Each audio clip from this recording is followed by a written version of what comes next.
Русский беспилотник над полями. Богов, над полями тишь, в небе без богов. Где же твой пилот, воля не...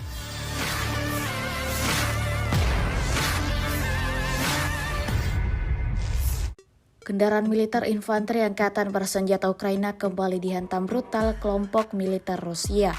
Terbaru dalam sebuah video yang ramai beredar di media sosial Telegram pada Sabtu 30 Maret 2024. Dalam cuplikan video menampilkan detik-detik kendaraan tempur lapis baja Ukraina yang menjadi target pesawat tak berawak Rusia.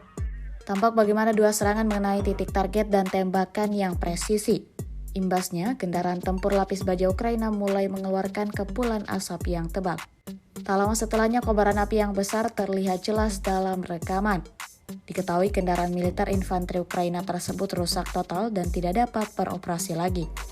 Narasumber menambahkan drone FPV membakar tank T-64BV pasukan Zelensky ke arah Avdiivka.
Download Tribun X sekarang, menghadirkan lokal menjadi Indonesia.